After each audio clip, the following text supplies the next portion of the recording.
Hello అండి. ఈరోజు మనం కమ్మనైన, జ్యూసీ అయిన గులాబ్ జామ్‌ను ఏ విధంగా తయారు చేసుకోవాలో చూసేద్దాం. అంతకంటే ముందు మన ఛానల్‌ని ఎవరైనా కొత్తగా చూస్తున్నట్లయితే సబ్స్క్రైబ్ చేసుకొని, లైక్ చేసి, పక్కనే ఉన్న గంట ఐకాన్‌ని అయితే క్లిక్ చేయండి. మనం పెట్టే ప్రతి వీడియో నోటిఫికేషన్ ద్వారా అయితే వస్తుంది.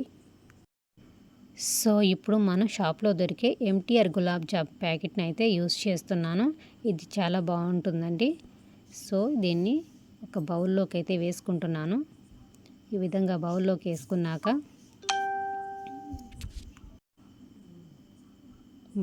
వేసుకున్నాక కాస్తంత ఆయిల్ కూడా యాడ్ చేస్తున్నాను. ఈ ఆయిల్ వేసుకోవడం వల్ల ఏంటి అంటే చేతికి కరుసుకోకుండా ఉంటుంది. పిండి చాలా స్మూత్‌గా, సాఫ్ట్‌గా అయితే ఉంటుంది. తర్వాత దీనిలోని కొంచెం వాటర్ లేదా పాలను కూడా యాడ్ చేయొచ్చు. ఈ విధంగా యాడ్ చేసి పిండిని అయితే బాగా కలుపుకోవాలి. సో, ఈ విధంగా కలుపుకుంటున్నాను అన్నమాట. వాటర్ సరిపోలేదు, కొంచెం వేసుకున్నాను. సో, ఈ విధంగా బాగా కలిపెట్టుకోవాలి పిండి. ఈ విధంగా కలిపెట్టి పిసుక్కొని బాగా స్మూత్‌గా అంటే వస్తుంది. చపాతీ పిండిలాగా దీన్ని గట్టిగా అయితే పిసకనవసరం లేదండి. ఇది పిండి అయితే చాలా స్మూత్‌గా ఉంటుంది కాబట్టి వేళ్ళతోనే కలిపేయచ్చు.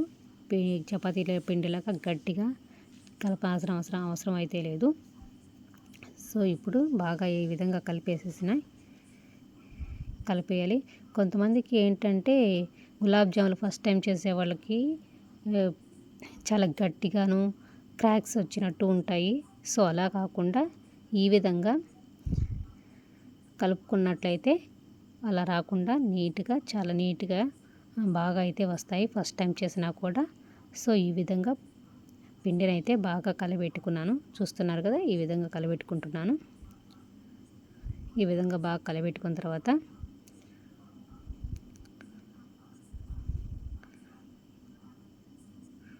ఈ పిండికి కొంచెం వాటర్ ఎక్కువైనా లేకపోతే పిండి కొంచెం జావైనా అయినట్లయితే కొంచెం దీనికి గోధుమ పిండి లేదా మైదా పిండి కూడా యాడ్ చేసుకోవచ్చు. సో, ఈ విధంగా కలబెట్టుకొని ఈ విధంగా పిసుక్కొని బాగా చేసుకున్నాను. చూసారు కదా, ఈ పిండి ఈ విధంగా సాఫ్ట్‌గా ఈ విధంగా వచ్చేటట్టయితే కలుపుకోవాలి. చూస్తున్నారు కదా, ఈ విధంగా కలుపుకోవాలి. ఈ విధంగా కలుపుకుంటే రౌండ్స్ అవి బాగా వస్తున్నాయి. సో, ఈ విధంగా కలుపుకున్న తర్వాత ఈ పిండిని ఇలా బాగా ముద్దలాగా చేసి ఈ విధంగా ముద్దలాగా చేసి అనమాట.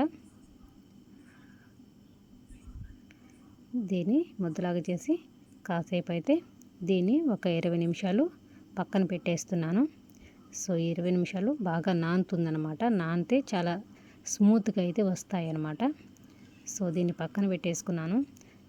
ఈ 20 మినిట్స్ తర్వాత పిండిని బౌల్స్ లాగా రౌండ్ షేప్లో అయితే చేసుకోవాలి. ఈ విధంగా బాగా క్రాక్స్ లేకుండా బాగా రౌండ్ లాగా చేసుకున్నాను. ఈ విధంగా క్రాక్స్ లేకుండా చేసుకున్నాను. చూసారు కదా, ఇవి ఎట్లా పట్టుకుంటే ఎలా స్మూత్‌గా ఉన్నాయో ఈ విధంగా క్రాక్స్ లేకుండా బాగా రౌండ్ అయితే చుట్టుకోవాలి. ఈ రౌండ్ చుట్టుకున్నాక వీటిని పక్కన పెట్టేసేద్దాం. ఇప్పుడు ఒక ప్యాన్ తీసుకొని దాంట్లో ఆయిల్ వేసి స్టవ్ అయితే వెలిగించేసుకుందాం. ఇలా ఆయిల్ అయితే హీట్ ఎక్కాక ఈ బౌల్స్ని అయితే ఆయిల్లో వేసేద్దాం. ఈ విధంగా మంచి కలర్ వచ్చేదాకా వాటిని అయితే బాగా వేగనివ్వాలి. ఈ బౌల్స్ వేయకముందు హై ఫ్లేమ్లో పెట్టుకొని వేసినాక లో ఫ్లేమ్లో పెట్టుకొని ఈ విధంగా మాడిపోకుండా మంచి కలర్ వచ్చేదాకా అయితే ఇలా వేయించుకోవాలన్నమాట. చూస్తున్నారు కదా, వీటిని అటు ఇటు కలబెట్టుకుంటూ బాగా వేగనివ్వాలి. ఇలా వేయించుకొని బాగా మాడిపోకుండా అయితే చూసుకోవాలి. ముందు లో ఫ్లేమ్లో పెట్టుకొని మాడిపోకుండా అటు ఇటు కలబెడుతూ వీటిని అయితే వేయించుకోవాలి. ఏదో మంచి కలర్ వచ్చేదాకా వేయించుకోవాలి. ఇలా వేయించుకున్నాక దీన్ని ఒక ప్లేట్లో అయితే తీసేసుకుంటున్నాను అన్నమాట. ఈ విధంగా తీసేసుకుంటున్నాను. ఈ విధంగా తీసేసుకున్న తర్వాత మిగిలిన బౌల్స్ను కూడా ఆయిల్లో అయితే వేయించేసుకుంటున్నాను. సో, ఈ విధంగా బౌల్స్ని వేసేసాను. ఇవి వేడెక్కాక వీటిని కూడా ప్లేట్లోకి అయితే తీసేసుకుంటున్నాను. సో, ఈ విధంగా తీసేసుకున్నాను అన్నమాట. సో, ఈ విధంగా తీసేసుకున్నాక ఈ ప్లేట్ని అయితే పక్కన పెట్టేసుకోవాలి. పక్కన పెట్టేసుకొని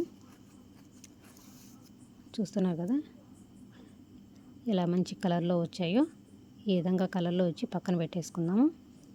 ఇవి పక్కన పెట్టేసుకున్నాక ఇప్పుడు మనం స్టవ్ వెలిగించి ఒక దబర పెట్టుకొని దాంట్లో 2 కప్పుల వాటర్కి నేను 1½ కప్పు షుగర్ అయితే తీసుకొని కొంచెం ఇలాచీ పౌడర్ అయితే యాడ్ చేసి ఈ విధంగా స్టవ్ మీద అయితే పెట్టేశాను.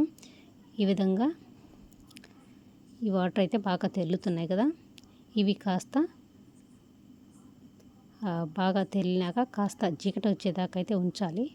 అంటే పాకం తీగలాగా వచ్చే పాకంలాగా అయితే కాదు, ఊరక పట్టుకోగానే జిగట అనేది తగులుతుంది.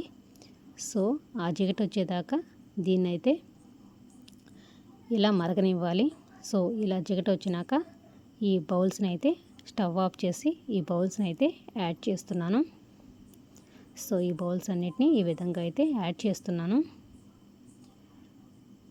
ఇలా బౌల్స్ అన్నిటిని యాడ్ చేసి ఇలా కలిపెట్టాను.